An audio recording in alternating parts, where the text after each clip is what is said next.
there's three members off with the driver and all. They're just put in mode, taking them into custody here. All right, welcome back to the Code Podcast for episode number 26.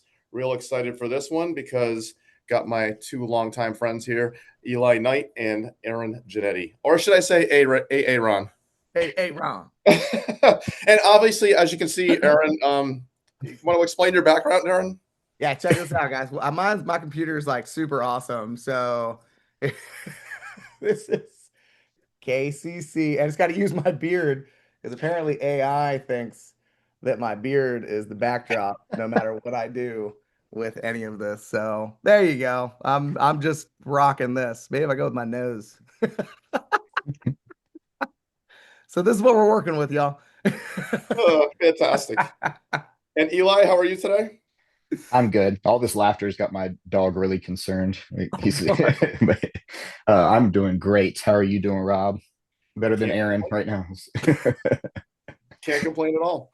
Thanks for coming on, guys. Obviously, we've trained together a bunch of times. Both been to my school. I've been to a bunch of your stuff, and always love training with you guys. And figured why you guys kind of come together. You have to I can't have one of you on. I have to have both of you on.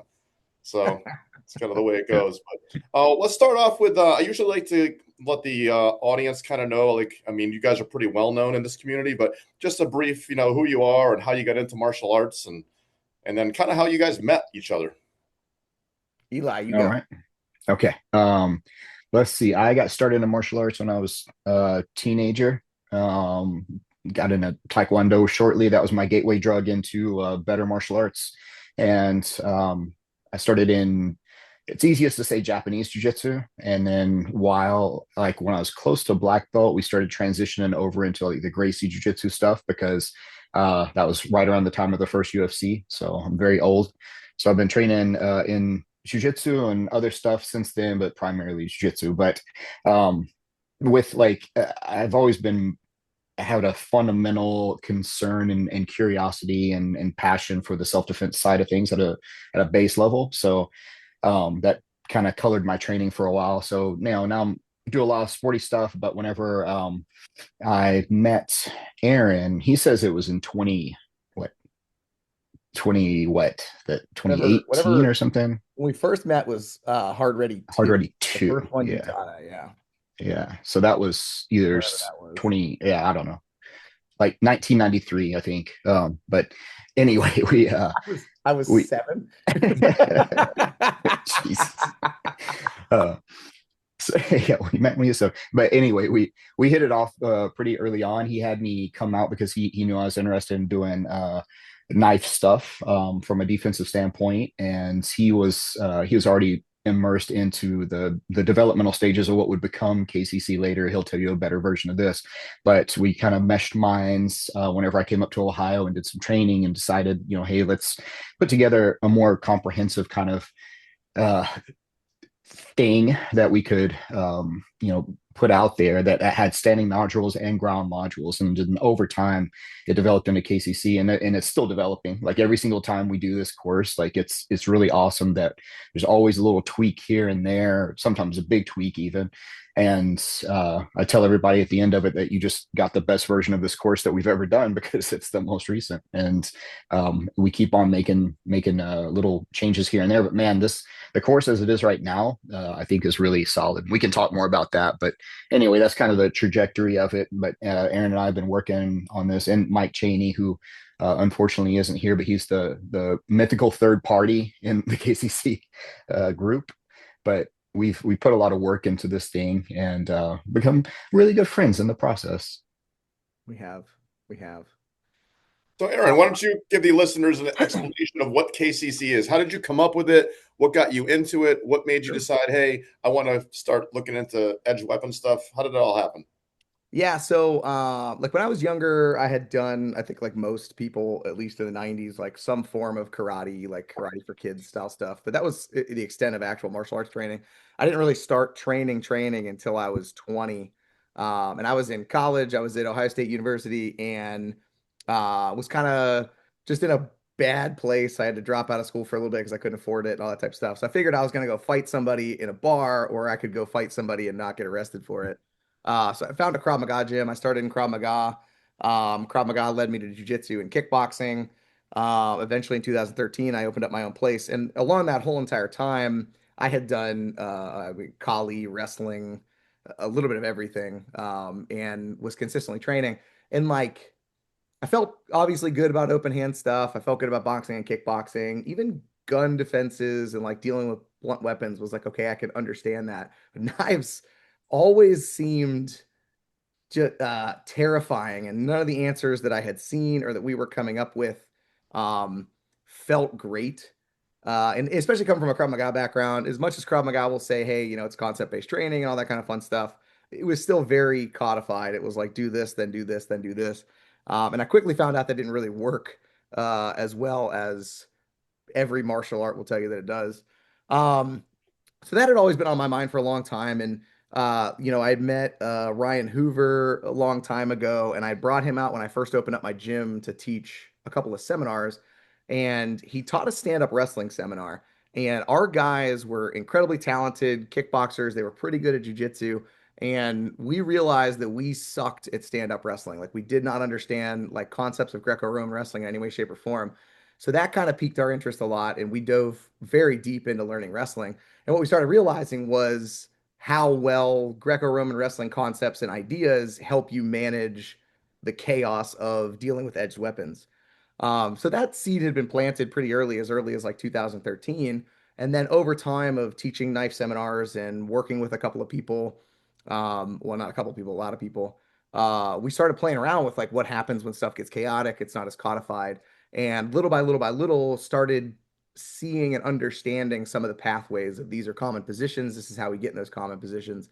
And KCC, Knife Control Concepts, spurred out of a very specific problem I had with a third party protection group I was working with, where they only trained with me once a month.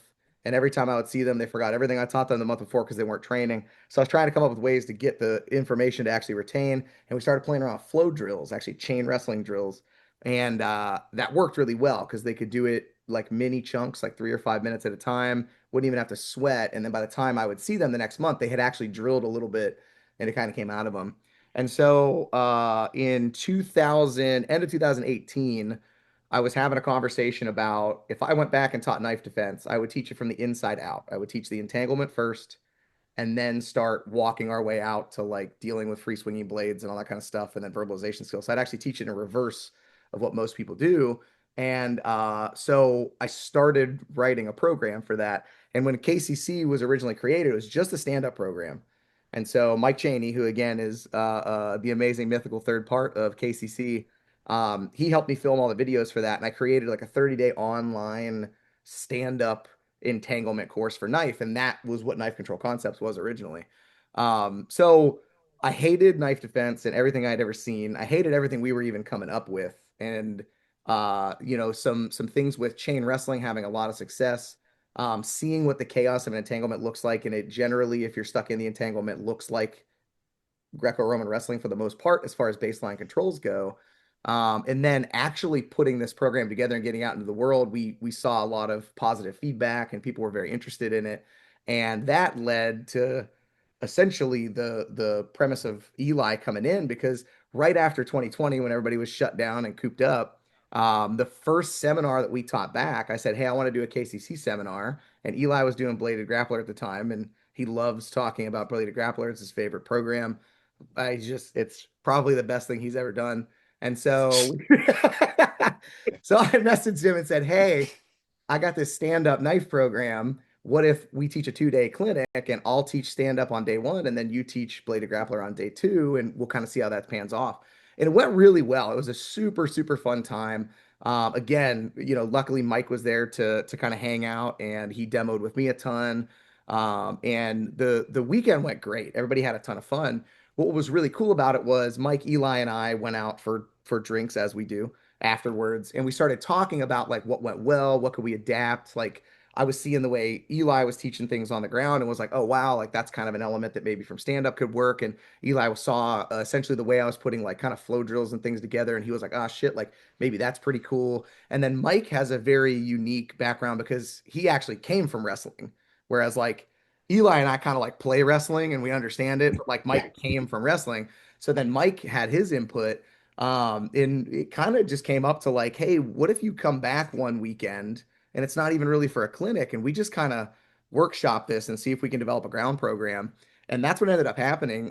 Mike and Eli essentially laid the foundation for the ground program. I just kind of played devil's advocate as the Krav Maga guy and was like, hey, if I'm 30 pounds overweight and I've never wrestled before, like, can I do that? And they're like, ah, shit, maybe not. And they'd make little tweaks and adjustments. And that's really what got the ball rolling. And then just with anything, and Rob, you know this with everything you do with Officer Survival Series, like you don't know how good it is until you get out and rubber hits the road and you get it in front of people and you kind of see what you did right, what you did wrong, what you need to adjust. And so luckily we got traveling around with it. And our first road show was of all people, Craig Douglas hosted us at Scotty Oates's place in Virginia Beach. So our first out in the world traveling seminar was like 20 guys with Craig Douglas of all people, and we're just sitting there going like, "Oh man, I hope it's good." Funny story about that. I was actually supposed to be at that. Oh, And then really? I got COVID. Oh, And no. like literally the week before, and they, you couldn't travel and all that stuff. And actually, I sent Andre, one of my Yes. black belts Yeah, yeah, went. yeah. Hell yeah, I Andre, remember my Andre. Oh yeah, That's right. yeah, yeah. That was I was before you supposed and to I go had to that. met. And I Yeah. remember because Eli had talked about like, oh, my buddy Rob out in Connecticut, and I'd heard about you several times, but we hadn't met yet.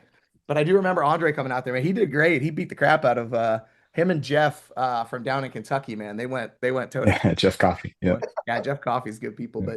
but that's essentially that's how it started and how we got rolling. And as Eli has said, it's you get out and you do it, and then you go like you get feedback. We're very open to feedback. We always ask people at the end like what was good, what wasn't. And what we figured out pretty quickly was like we were cramming way too much in.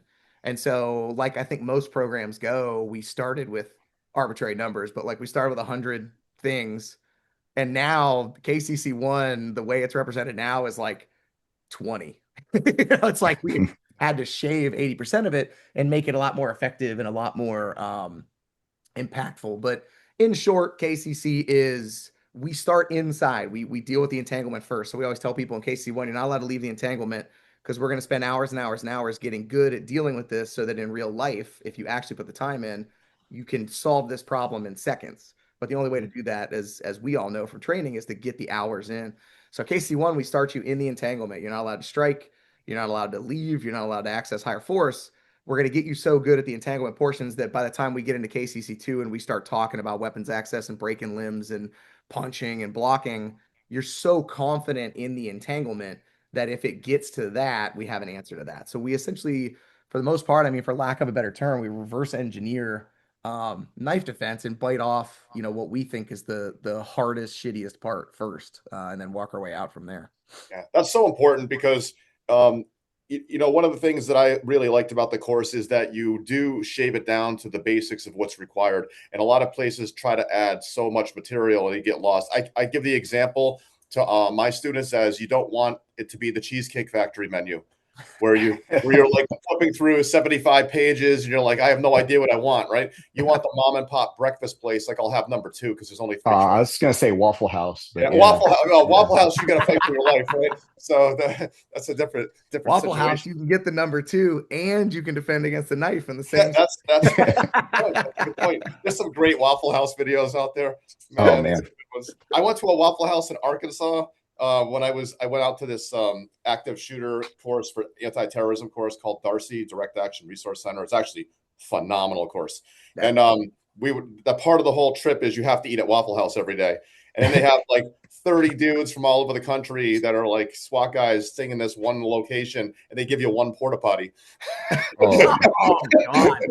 By design, you have one porta potty, so it's fantastic. But when it comes to the entanglement, I have found in my 25 years of being a police officer, and 15 of those I was a detective. I went to a lot of stabbings. and investigated stabbings. And a very, very common comment by the ones that survived were, I never saw the knife. Oh. It wasn't like West Side Story where they were dangling out in front of me. It was a fight that occurred. I'm getting up against the car. I'm getting punched. Well, not me, but whoever, getting punched. And then all of a sudden they thought they were being punched. And then they felt wet and the guy ran off and the knife's on the ground and they realized. So that knife often gets produced from within the clinch. Right. Yeah, that's the thing is, and that's why, you know, the Foundations of Control, the KCC1 focuses so much on, you know, like Aaron was saying, building outward, like inside out. And we like to say we exist between entry and exit because there's so many approaches to knife defense and a lot of different systems and styles that it's like, okay, here's the connection. Here's the initial thing. It's like this knife is coming at this angle, and this is how you defend from this angle. There's a different angle, different defense, different angle, different defense. And it's like, man, that's a luxury. First of all, like if you see and have any kind of reaction time and any kind of spatial awareness to be able to like remotely try to pull off any kind of like standardized entry and block or whatever. And then it's like a couple of steps and disarm, you know, and it's like, man, like it's some very wishful thinking. It's wishful thinking in a weaponless environment to go by that kind of formula. But in a weapons-based environment, especially like you're saying, Rob, like that's the thing. You can read after action after action, and it almost always sounds like that. It's like, oh, I just thought he hit me, and then I saw the blood, you know, and then so.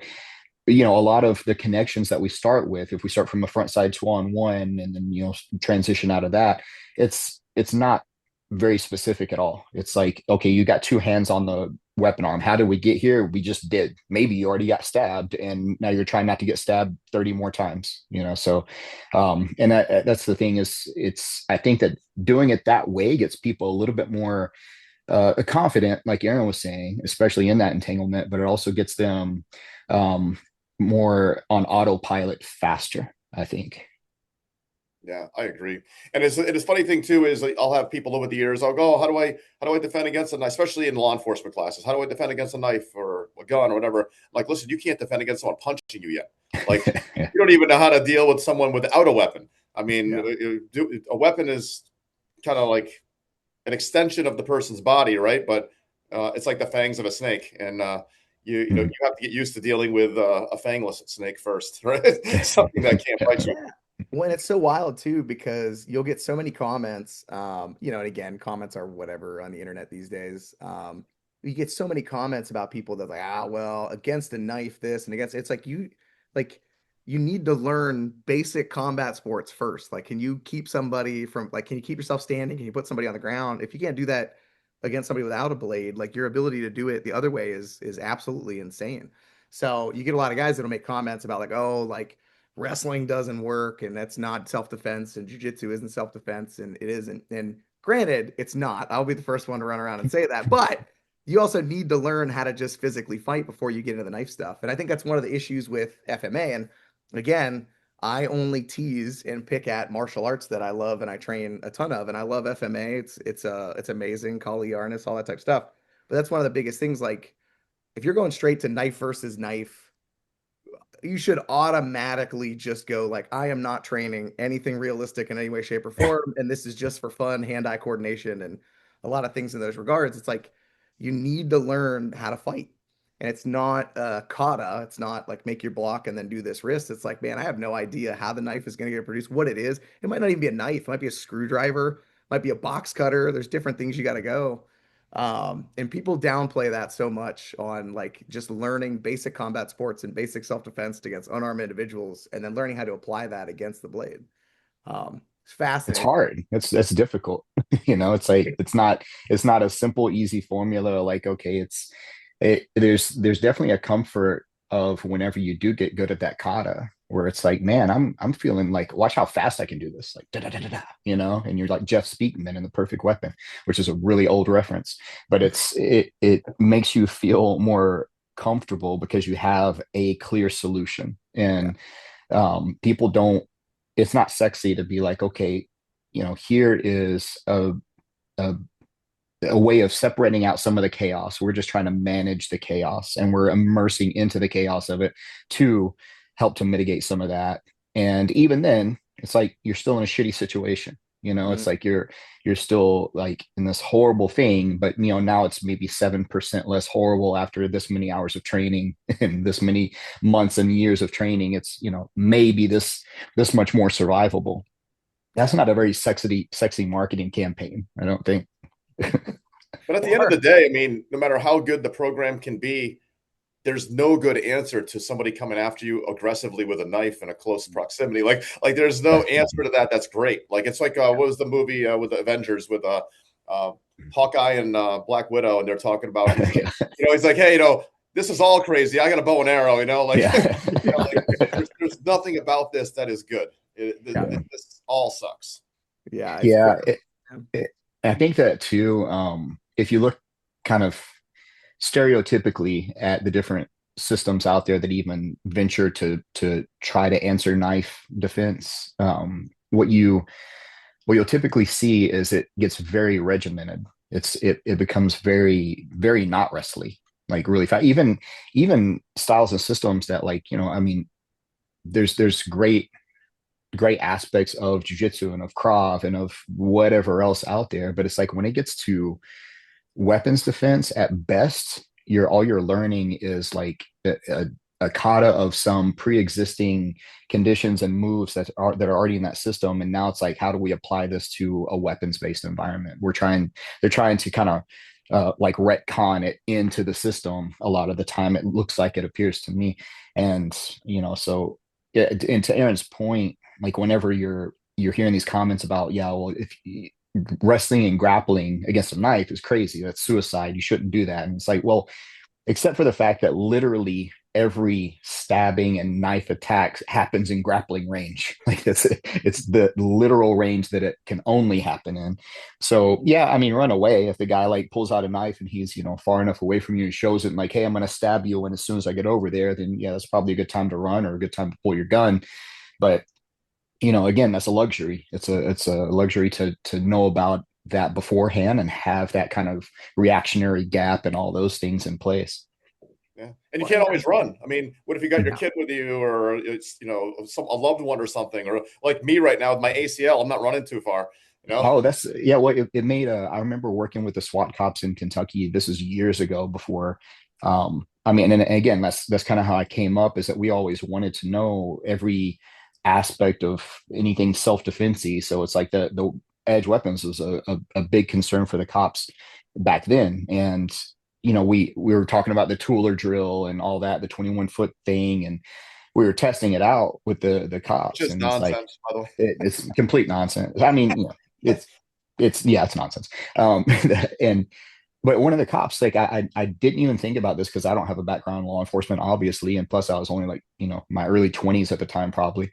And he said, man, 21 feet. He's like, most likely I'm going to be in a double wide trailer when I'm going on calls. I'm going to be in a confined space. I'm not going to have 21 foot of notice, that this guy's charging at me. And, you've seen rare cases where a crazed person wielding a knife like starts from a distance and runs at a cop. And even then, like once the guy sees the situation, it's like, oh, he's got a knife in his hand and he's charging at me. And by the time he makes the decision to pull his gun, even if he gets his gun out, he still is getting cut. He's still getting stabbed. So it's like, yeah, the whole 21-foot thing is a weird concept, but it serves its place as helping to formulate better ideas and better approaches, I guess. But yeah, I remember them pointing that out, and I thought that's something I didn't even consider, that when are you ever going to have that wide open of a space to even process that information? And even when they do, did you see the New Mexico one like a year or two ago? That was a pretty big parking lot. It's actually yes, it's atrocious to watch and listen to. Yeah. And the concealed carry guy showed up and shot the guy, but the cop was was all done. But there nowhere to go. He slipped, fell, went down, and that's it. Yeah. And there was the one just the other day with the guy standing on the sidewalk when the cop gets out to question him, and he's got his hands in his pockets. And I think there's two cops coming from two different angles on that one. We just had one in Hartford last week. Hartford police, same kind of thing. Very close apartment environment, stuff everywhere. There's nowhere to go. There's nowhere to run away from. It's like playing football in a field full of garbage, like where you can't go anywhere. You know, it's like, Aaron, you were going to say something? No, I was just saying, especially as law enforcement. I mean, it's not like you can get out of a car and do every single one of your conversations with every single person you come in with from 21 feet away. You know what I mean? I mean, 9 times out of 10, if a cop's coming up and there's no other, again, clear cut signs, as in like a guy standing there with a knife, you guys are within 5 feet at all times. The idea that you're going to be able to just maintain and actually do your police work from 21 feet all the time is absolutely insanity. And then you get into just basic, like, Eli and I, we're going to be in New York in a week or so. And I mean, like, most of those guys, they travel on public transit. Once the doors close and subway starts moving, where the hell are you going? And that's what's fascinating about like knife defense in general. And I understand it. Like, as humans, we want answers. We want to know, hey, if I get attacked with a knife, what are the 5 steps I need to do? It's the way our brains want to process. We know, because we've been around martial arts so long and have dealt with our own stuff, like, that's not how it works. It's the whole idea is just to increase survivability, up your physical fitness, up your wrestling skills, up your striking skills, up your awareness, up your conversational skills, all that type of stuff to the highest level you possibly can. And you're trying to constantly fill those buckets the best way you can. But if you look at it and you isolate it down to just techniques, you're going to miss so much of that. So, like, even going back to the idea of running away, it's like, well, how, like, when you're actually in training, are you practicing running away? Take out the fact that most of the people that comment just run away or just shoot them are respectfully usually overweight, out of shape, and they can't really actually run.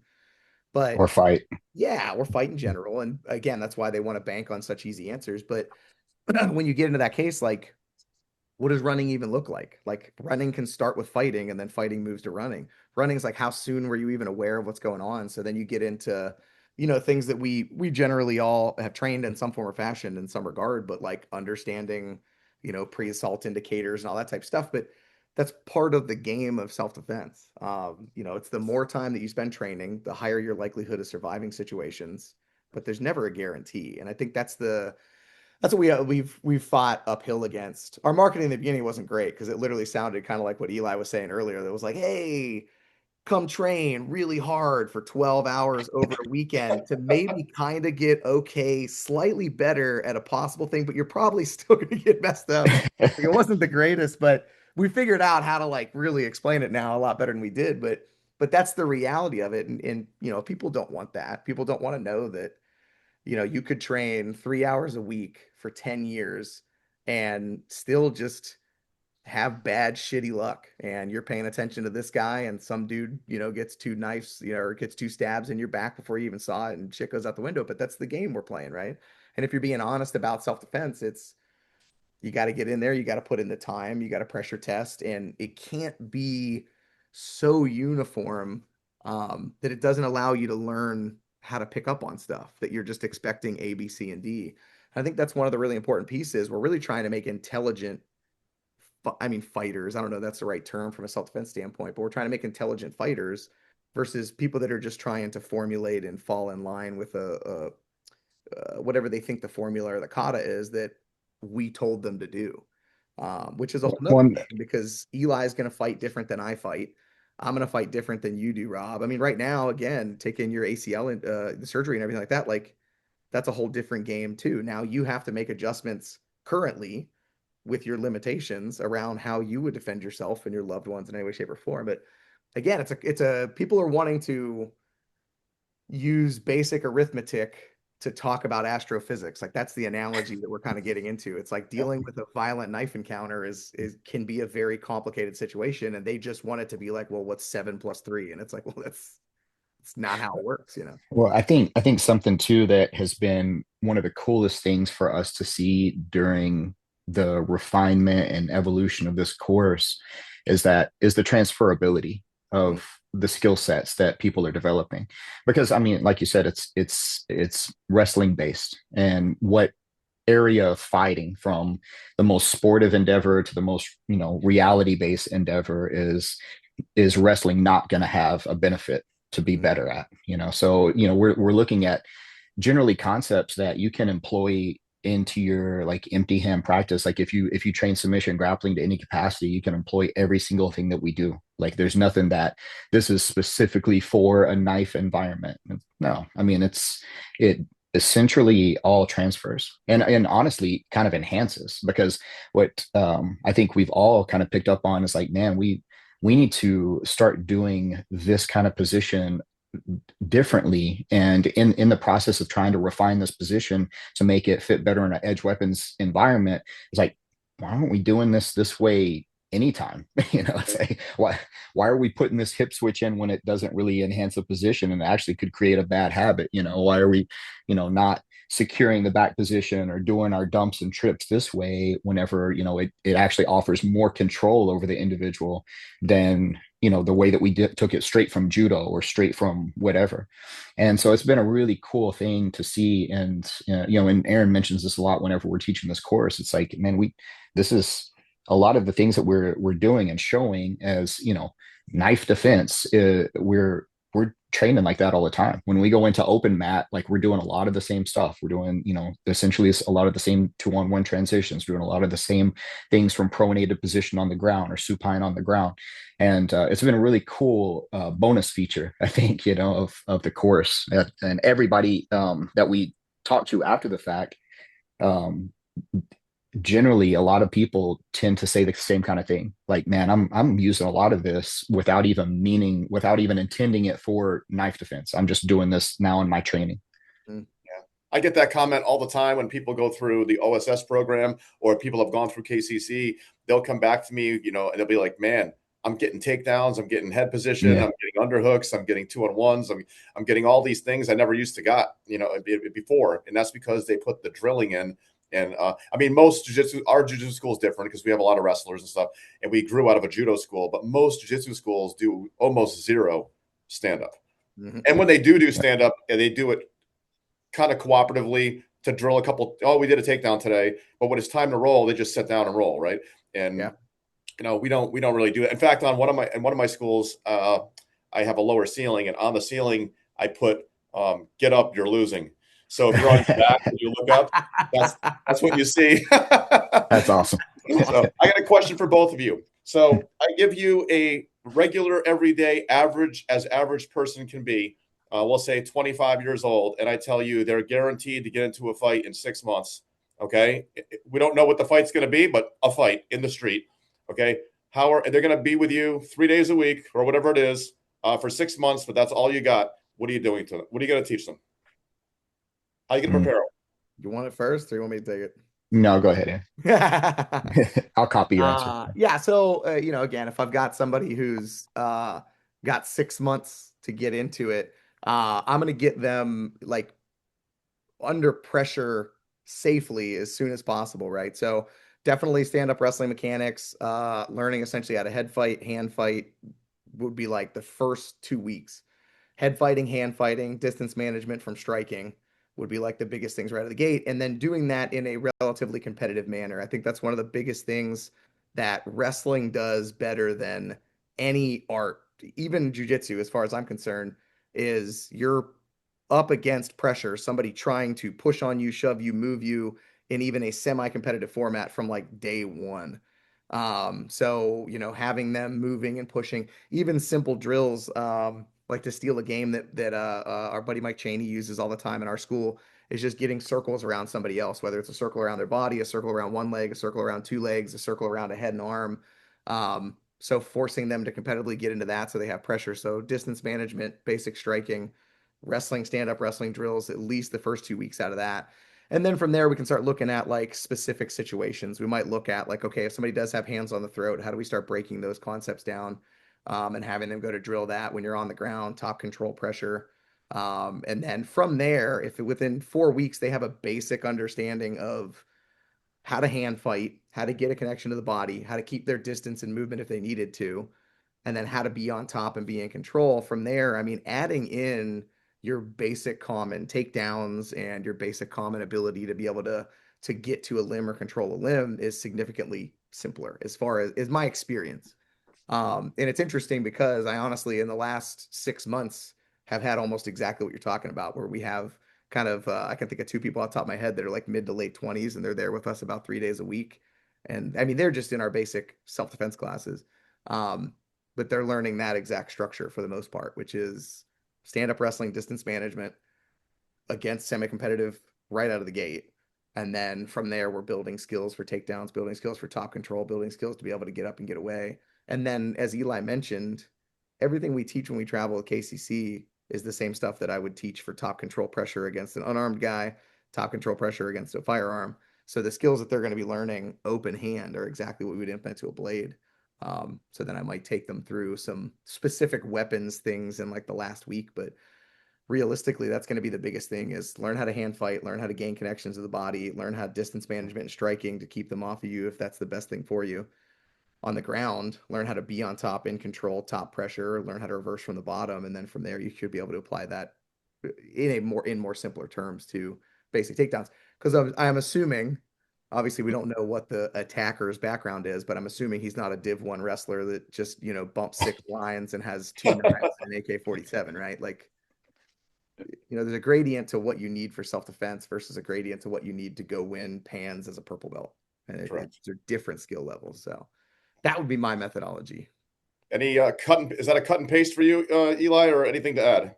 Yeah, for the most part, the only thing I was like considering like beforehand and during all of that, and but then Aaron like touched on the very end there is just some basic pin escapes from the bottom. Like if you because shit can go sideways so quickly, and being able to keep your composure if you're on the ground. I mean, if this is a street fight, then probably on the ground is some kind of if it's cross-eyed, some kind of headlock. It's some kind of funky mount or crossbody pin. Just being able to create opportunities to get back to your feet, like not even replacing guard or anything like that, but just being able to navigate the scrambles, to the best of the ability in such a short window of time. But then and also probably some just general life skills, because like if that far ahead of time you're going to get to a street fight, then you probably need some kind of counseling, or some better decisions. Oh, that's funny. So here's my reason for the question, because that's one person that you'd be responsible for over that 6-month period, right? When these defensive tactics instructors are teaching at police academies, they have 30, 40, 50, 60 people that they have for 6 months that they only get about 30 to 40 hours with. Some are on the high end, 80 hours, right? Depending on academy. And they are 100% guaranteed to get into a situation when they leave. Yeah. So, it's like, and that's why so many of them said they need life skills. They need life skills. Yeah. The only thing I would add to what you guys said was, I think that some type of a scenario training where they're having to role play with people. Yep. And because, it's one thing to slap, bump, and roll. It's a completely different animal when you're pumping gas at the gas station and the gas line's behind you and your door's open and you're on your phone and some dude comes up to you and starts asking you for a light. You're like, no, I don't smoke. You know what I mean? All of a sudden, some other dude hits you from behind. Like, it's a totally different atmosphere. So knowing how to deal with people and those, like Craig's whole thing with managing unknown contacts, stuff like that, I think is pretty critical in those scenarios. I remember I always, I'm not going to try to even paraphrase. Oh, I'm going to paraphrase. I'm not going to try to say the exact quote because I always mess it up, but it was from Craig. And he was talking about the different skills that you need to have, a pretty good comprehensive, I guess, self-defense, skill set, for lack of a better term. And, I remember he was saying like this level of jujitsu, this level of shooting ability, and gun handling ability. But then he also put in there the chops of a stand-up comedian. And I'm like, that's a great way to phrase it, because with, being able to keep your composure, to manage that situation, to deal with that scenario or a variety of scenarios, and having the verbal de-escalation or verbal skills to navigate that situation is a whole different animal in itself. And it's probably the most undertrained element of self-defense or of any kind of altercation. Yeah. I mean, you look at jiu-jitsu class. Oh, go ahead, Aaron. I was going to say, just imagine if some of that was implemented. I know obviously in some DT programs, like there's verbalization standards and things that go through it, but like to actually implement something in where you have to fly on your feet and you have to learn the skills that get into that, like as a Toastmaster or like improv and things like that. I mean, it's such an underrated piece of self-protection and self-defense in general. And if you can find ways to implement it in simply and consistently, I think that's the biggest thing too, is just consistently. I mean, you would save so many situations. So anyway, yeah. I've seen a lot of martial artists go down in the street Oh yeah, in my absolutely. career. I've responded many times to fights, and one time I actually knew the guy, and he was a jiu-jitsu guy from another school and a very accomplished competitor, and got his Wow. ass handed to him. You know, Got punched, Oof. right? And yeah. there's no punching in jiu-jitsu. But, well, You guys don't talking have to to. one person, punch from another person from the side. You know what I mean? And then the melee between 2-on-1, and then they're like, "Oh shit, man, that's." And both of these guys would have zero chance against him. Yeah. They're Yeah. like coyotes attacking something. You know what I mean? Like they're in a pack. Well, And but that's like that is what self-defense is. You know what I mean? But that's not how most people view it, and it's not how it's presented, right? It's always presented as like, oh yeah, well, if you're a better fighter, you're always going to win against the least trained fighter. It's like that's not how the real world works, and that's, again, to bring Craig up again, it's unequal initiative. It's they're not going to come at you face to face, squared up, tail of the tape. I'm your size, you're my size, we're equal skill level. Hey, by the way, I want to fight you. Like that's just not how it works, and people don't view Well, it that way. Now that's like that. That yeah. might be like your drunk, puffed up bar fight between two guys, but that you should just walk away from or buy them a beer anyway. But it's not going to be like if I look and I see some yoked dude that's like 220 and he's got cauliflower ear. I'm not going to go fight that guy head on. I'm going to wait till he's not looking, hit him in the back of the head with a baseball bat, and then deal with it from there. And like that, I mean, but that's real life. That's the difference, right? yeah. Well, and but I think the packaging a lot of the time is you'll go into some place or you'll, whatever. It's a lot of times mutual combat is being packaged as self-defense. Mm. And it's like, here's, okay, so you have this distance here, and this is how we operate in this distance. It's like, okay, so what part of that is what part of that is me defending myself from this person? Like if I have this separation, this distance, this ability to, like, we're not hands-on right now. That's why I think that term self-defense becomes so ethereal, and it can be applied to so many different things. And so it ultimately starts to lose meaning after a while, because like what truly is self-defense at that capacity anymore. And a lot of times that's exactly what happens. It's like, all right, yeah, I mean, ambush type of grabs and defenses against that, like that seems more self-defensey, but a lot of times it's like, all right, so you're squared up with this guy and here's what happens next. And it's like, all right, I mean, I think self-defense went out the window a while ago. Yeah. What's one myth in the martial arts that you both want to get rid of? Or what's a myth that you Just one?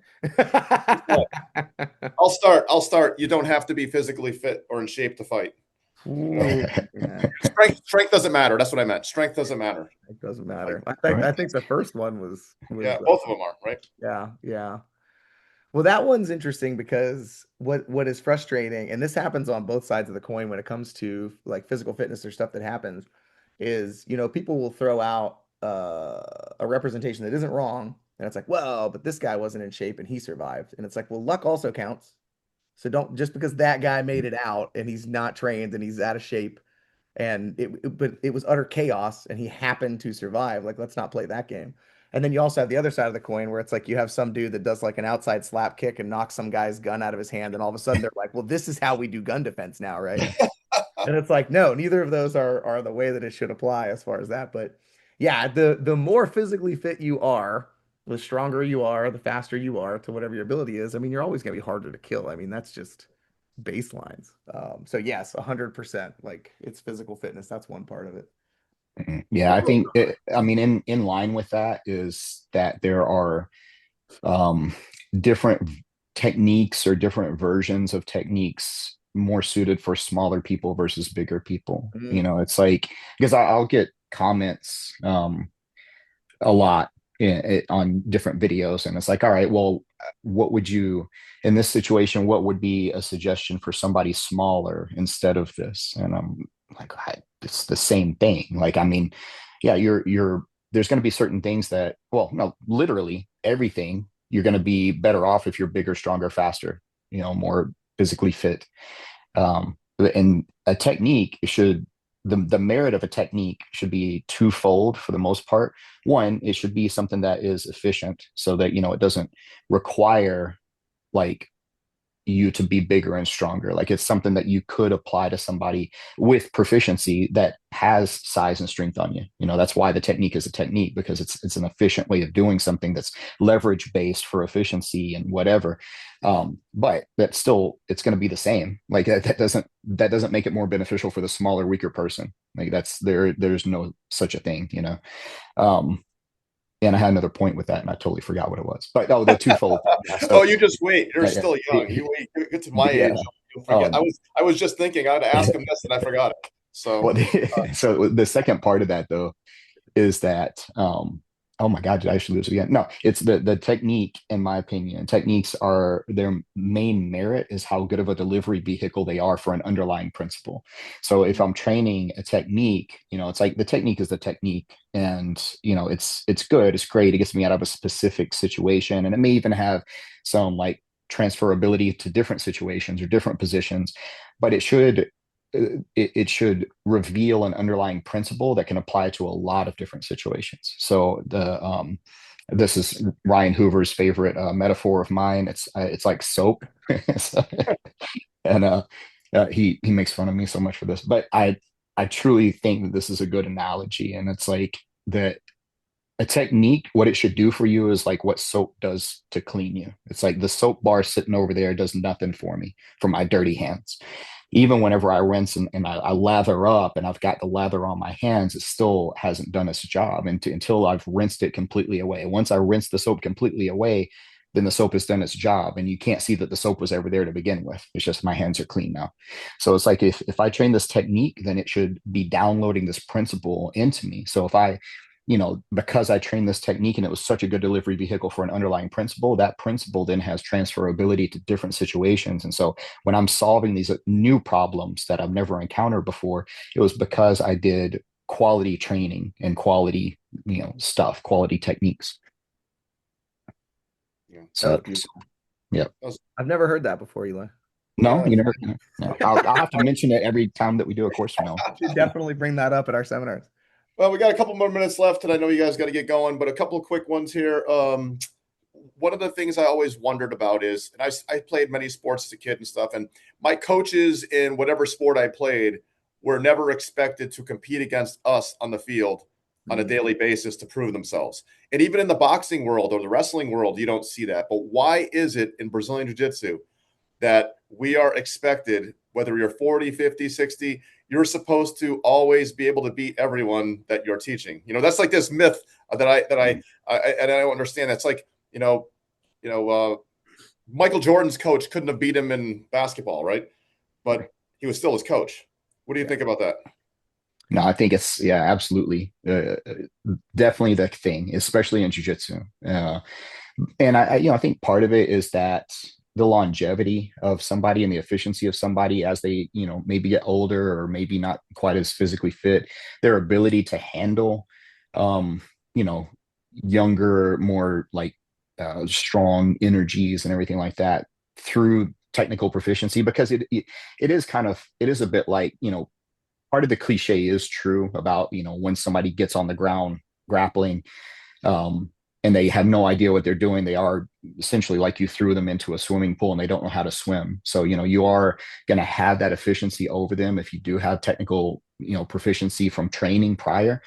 But that only goes so far, especially these days, because the learning curve is very different than it was, you know, in the early 2000s or the 90s. You know, people have more exposure, and also the knowledge is a little more fast tracked. It's a little more refined, in my opinion. But to your point, though, yeah, I mean, part of it too, I think, is a throwback to the old kung fu master days. You know, it's like in martial arts, they think that, you know, that guy standing up there with that shredded up black belt in front of everybody, you know, that he is, you know, kind of on this platform up here where he's, you know, anyone underneath him who is not that. Nice. I'm trying to show you your kung fu picture. yeah. That's our that's us as Shaolin monks. But yeah, I mean, I think part of that is that too. But it is funny though that it's so different than any other kind of sport, because nobody would possibly expect that coach on the sidelines over there could get out there and do anything with the players on the field, you know, at a certain age. But anyway.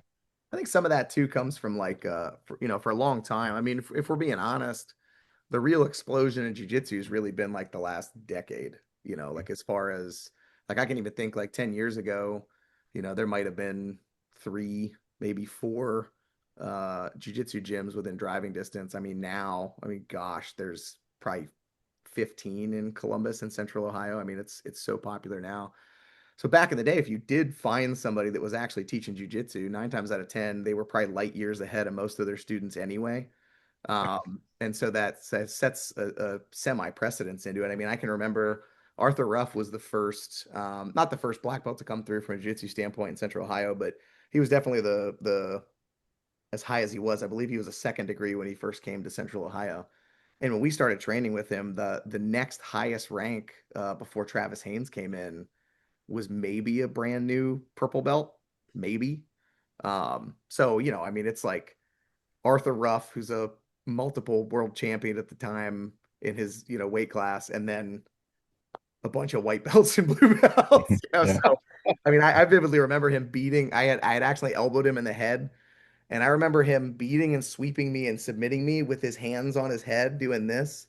He beat me with his legs, and I was just like, "What am I even doing here?" Like this, but I think there's some of that into it. And then to Eli's point, like in jiu-jitsu, there is an efficiency in it because of the rule set that's in it. You can take a lot of advantage of that inefficiency or efficiency overall in movement. A lot different than say a wrestling or God forbid a kickboxing, man. Like you could take the older you get, man, you take one bad shot to the leg or you get one lucky punch from a kid, you get a little complacent. Like you're going to feel that, in jiu-jitsu, you can tap before the dude rips your arm off technically, so at a higher level, I think you can stay higher and more competitive longer into the game. But nowadays, I don't know if you've seen this, Eli, because you're Eli Knight and you're amazing. We haven't seen it much, but we get people that leave other gyms for the reason that Rob's talking about, where they're like, oh, I don't know, man, like I can beat the guy. So, and I'm like, Yeah. That's the worst. Like, does he still have like knowledge he can teach you? Because that's the whole point of a coach is for the student to get better, not for necessarily the coach to get better. But we'll have people that'll come over and be like, man, I was rolling at this place, but I can kind of keep up with the dude running the classes, and I just didn't think that. And I was like, bro, like we got to have a conversation. Like that's not the point. The point is, are you continually getting better? But I don't know if you've run into that at all. We haven't had anybody go the other way because nobody can beat Mike. Yeah. So Mike just beats the snot out of everybody, but we've had it in reverse, and I don't know. I found that fascinating. That. Yeah, it is weird. I've definitely seen that and heard that plenty. It's like, I mean, hell, like last night, we were training after my class, and I remember tapping to like this blue belt in there, like to a head and arm, because I was partly because I was trying, I was experimenting with an escape, and I was like seeing how deep I could get into it, So I mean, there's that factor too, and I'm never going to be that guy who'd be like, well, good job, but I was just, I was trying this new thing, and because there's no way that sounds right, but that's an aspect of it too. But even if somebody taps me clean, like it's, I'm a 4th-degree black belt. I'm not supposed to tap to, I don't know who I'm supposed to tap to these days, but I tap to plenty of people I'm not supposed to tap to. But it's, it's you can't win training. And I think that the sooner people understand that, the better the learning environment is going to become for everybody involved. Because you're gonna be more open-minded to learning from everyone. I pick up details from all over the place, and somebody who may have 98% incompetency whenever they're on the mat and do everything wrong, but then this one move they do right, it's like, well, why are they doing that one move right? So they must have some kind of understanding of that. So maybe I can get a detail from that person, even though everything else they're doing is like ridiculous. But to the coach's point, it's like if you tap your coach, then I mean, what does that even mean? It's like, unless he's just making, like presenting garbage to you and he's got nothing else to teach you any longer. But I mean, even that, you're probably wrong. You're probably like just confused.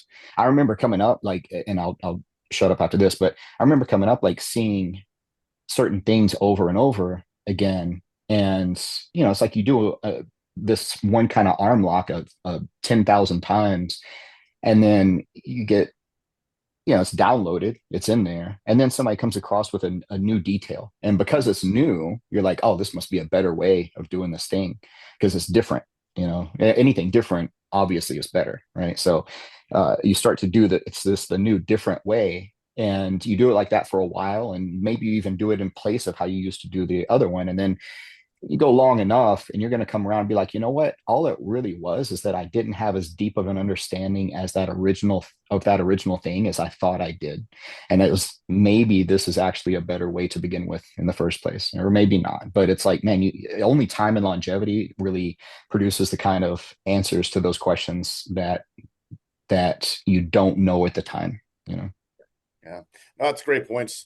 My instructor Pedro Sauer has always said, I always love the saying, he's like, don't drown the man who taught you to swim.